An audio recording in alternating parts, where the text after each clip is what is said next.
Agradeço a Skillshare por patrocinar este vídeo. No ano passado, construí este catamarã autônomo e o enviei em uma missão de waypoint de 13 milhas pelo Lago Washington. Você deve ver esse vídeo se ainda não o fez. O final é muito bom. Eu precisava me redimir, então comecei a construir um novo barco autônomo.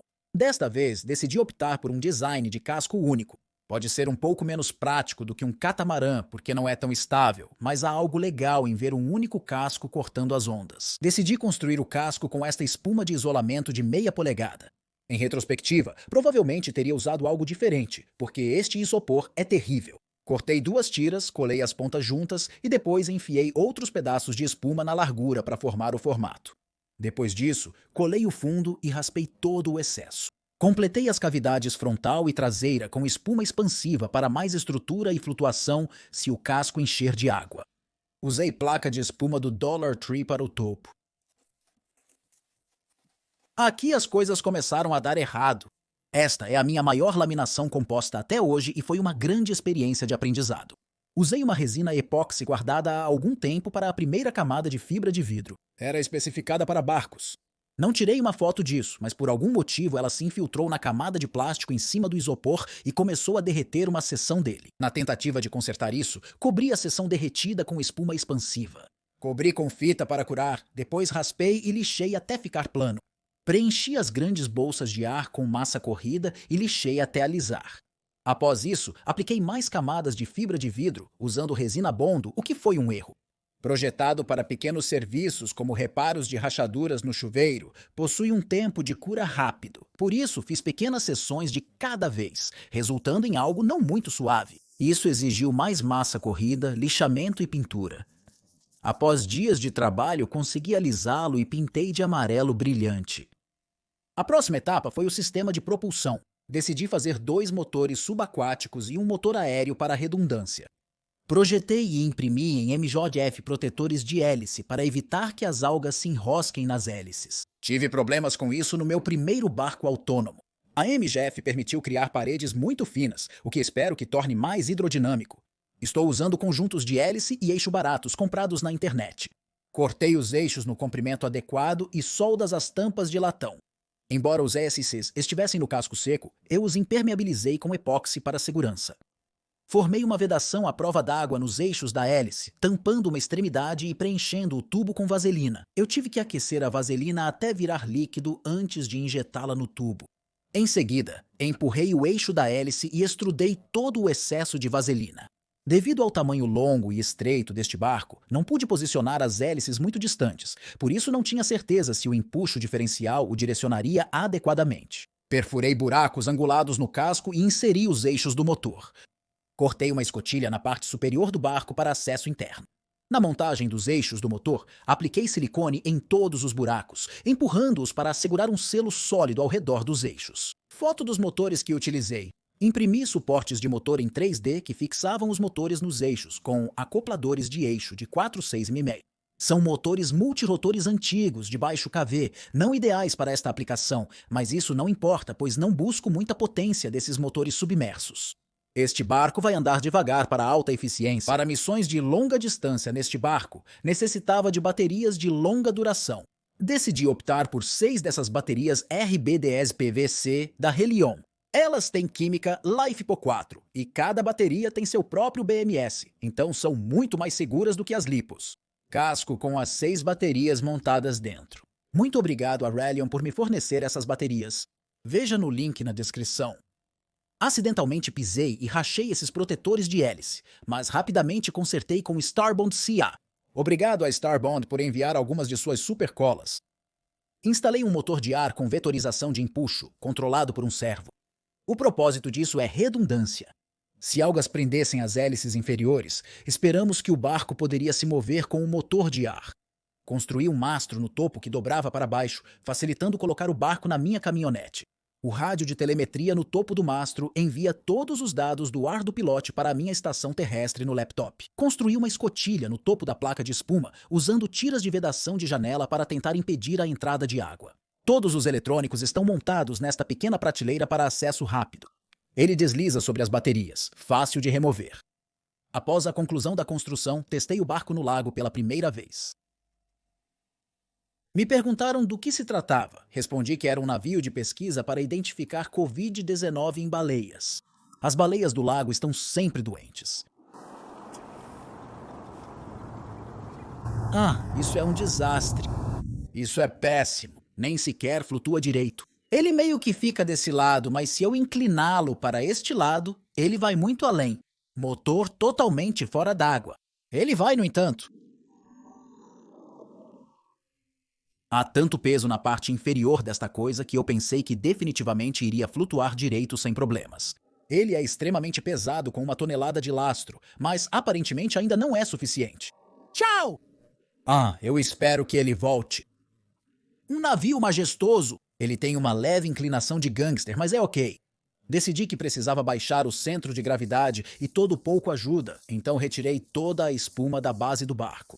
É aqui que o isopor vira um pesadelo total. Recomendaria evitar isso, se possível. De qualquer forma, limpei tudo e apliquei uma nova camada de epóxi no fundo do barco para um piso duro. Para evitar que os motores travassem enquanto o epóxi curava, simplesmente os liguei. Só abaixar o CG meio polegada não fez o barco flutuar reto, então trouxe mais 15 libras de lastro. Veja, está flutuando verticalmente. Incrível! Está muito pesado, parece ter cerca de 40 libras. Doente! Estou ansioso para ver isso cortando ondas. Após construir um barco, agora desconheço o funcionamento dos mesmos. Ao ver um grande navio de contêineres com uma enorme pilha de contêineres, ele deve ser extremamente pesado, a menos que o fundo esteja repleto de tungstênio puro ou similar. Parece desafiar as leis da física. Uma palavra rápida do patrocinador deste vídeo, Skillshare. Ter uma ampla gama de habilidades é crucial para projetos como este. Envolve design, fabricação, prototipagem, engenharia, fotografia, videografia e mais. Skillshare é uma comunidade online de aprendizado onde milhões avançam em suas jornadas criativas. Com milhares de aulas incríveis para pessoas criativas e curiosas em uma variedade de tópicos, incluindo ilustração, design, fotografia, vídeo, empreendedorismo e muito mais. Adoro essa aula de fotografia ao ar livre do Chris Burkhardt. Ele oferece várias dicas úteis para composição após processamento. A Skillshare custa apenas $10 mensais na assinatura anual. Os primeiros 1000 que usarem o meu link na descrição terão acesso gratuito ao Premium da Skillshare para explorar a criatividade. Agradeço a Skillshare por patrocinar este vídeo. Aqui está o primeiro teste de condução real. O barco foi simples de manobrar manualmente e funcionou perfeitamente.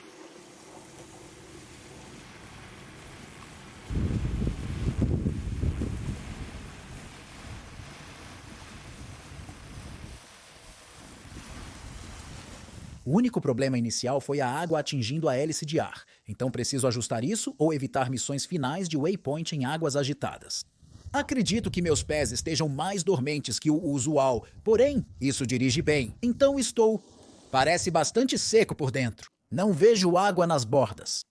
Provavelmente há algumas gotas no topo das coisas devido à chuva. Legal, isso é incrível. Abraço aos meus apoiadores no Patreon. Com o dinheiro, comprei botas de borracha e agora meus pés não congelam. Incrível! Apoie o canal Patreon, link na descrição.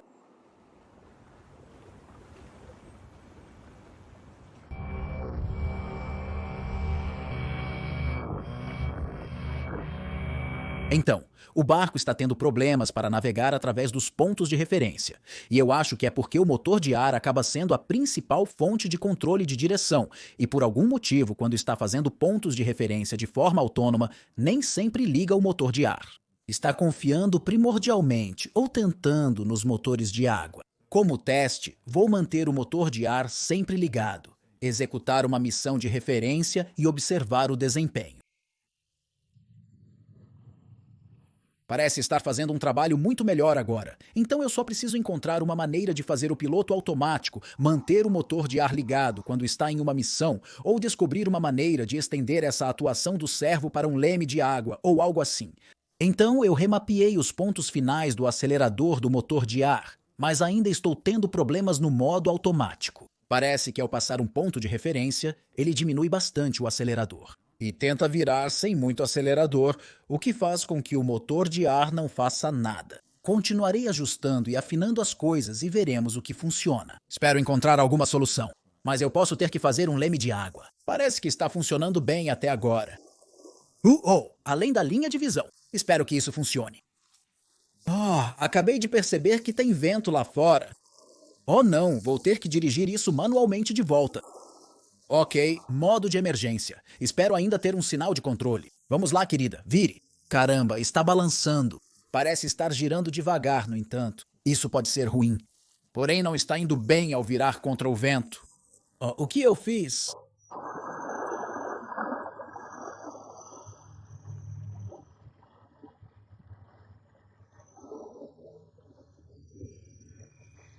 O que foi isso? Ah, sim, com certeza.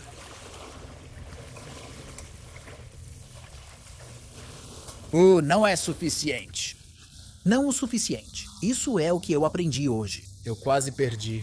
Estou surpreso que consegui recuperá-lo. A praia era pequena demais para o barco, especialmente na condição atual. Preciso voltar para uma área mais aberta para mais ajustes. Resolvi o problema de ajuste imprimindo um leme 3D que se estende do motor aéreo à água.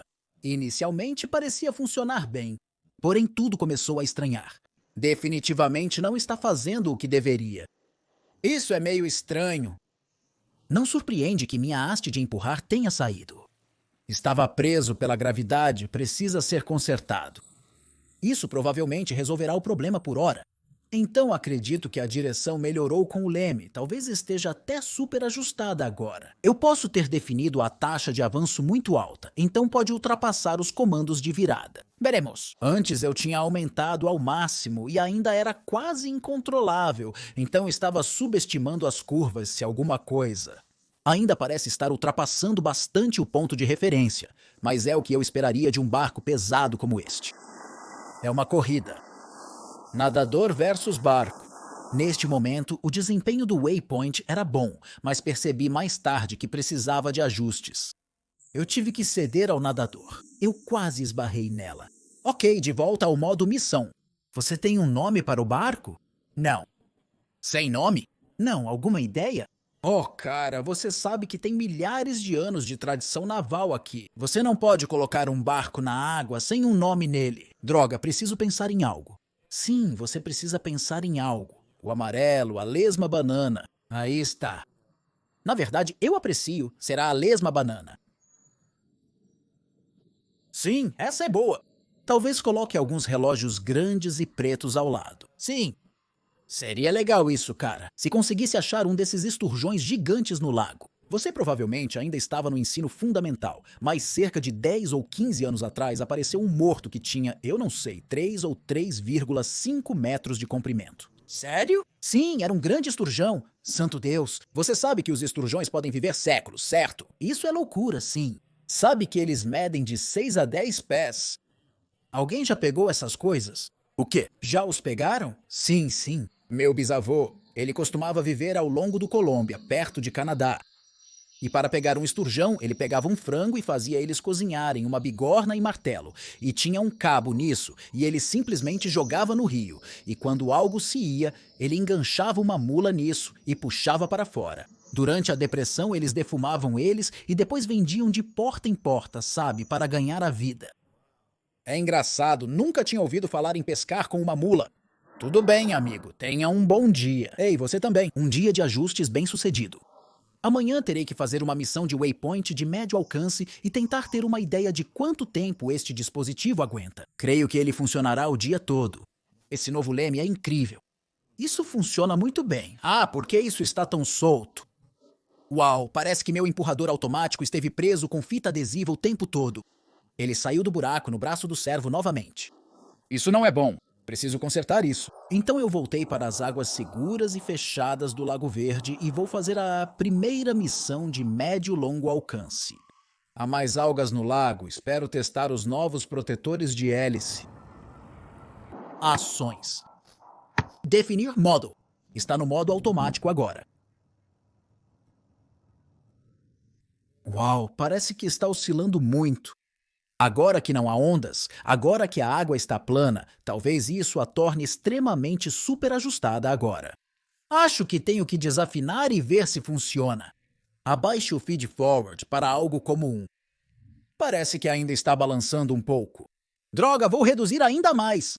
Parece que está seguindo bem reto agora. Talvez ainda esteja balançando um pouco. Acho que também pode ser causado pelo desalinhamento da direção. Acho que se eu alinhasse melhor, com certeza ajudaria muito. O sistema de controle está super ajustado, mas a baixa frequência de oscilação torna difícil identificar o motivo. O gráfico de ajuste evidencia a taxa de direção desejada comparada à alcançada. Uau, está tão longe. Um pequeno ponto ao longe.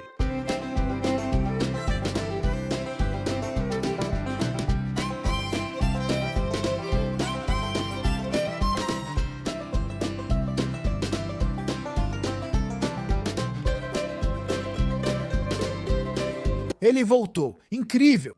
Lindo! Nesta viagem de 1,8 milha, a bateria reduziu somente 0,4 volts no topo da faixa de tensão. Isso me leva a crer que este barco tem alta resistência, capaz de navegar por horas com essa carga. Ajustei os valores do PID de direção por 30 minutos e agora ele percorre os pontos de referência com mais suavidade. Ainda há uma pequena oscilação entre o leme e a taxa de guinada, mas acho que isso só precisa de um pouco de filtragem de taxa, talvez. O MS Lesma Banana está longe de casa. Sim, já esteve tão longe assim antes. Levei ao Lago Verde ontem e eu atravessei todo o lago. Oh, uau! Então sim, este é o meu primeiro teste de longo alcance em águas agitadas como esta. Uau, nem consigo ver! Sim. Também só vejo quando olho por este aparelho. Oh, é aquilo ali. Está bem lá longe, sim. Uau! Isso é tão longe. E ainda nem chegamos na metade. Então hoje eu queria fazer outra missão de longo alcance para verificar os parâmetros de ajuste que cheguei ontem. Porém, a água está mais agitada, então se estiver super ajustado, isso não será notado porque o barco já se move bastante. Mas parece que está indo muito bem nesta missão. Estou preocupado, pois acredito que as ondas no meio do lago serão maiores. Incrível! O SS Lesma Banana com certeza não pode fazer isso. Oh, o vento parece estar aumentando agora. Isso é um pouco preocupante. Vamos lá, SS Lesma Banana, você consegue.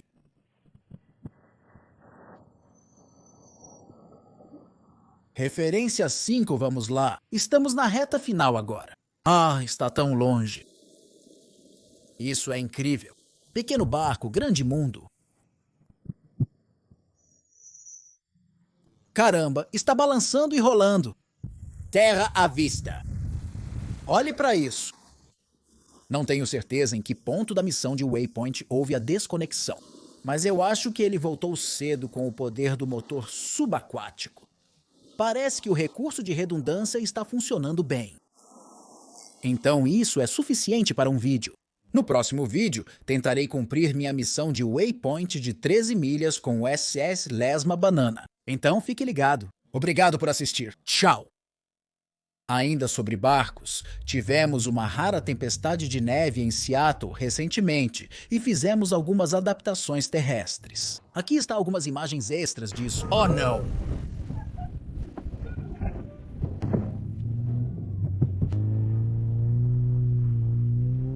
É isso aí, garoto!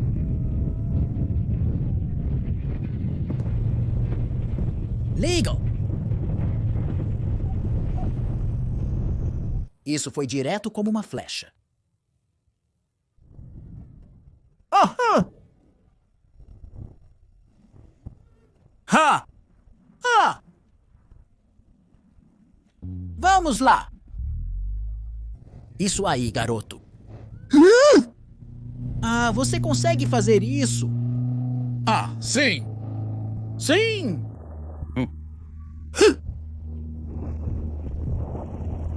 Ah, sim!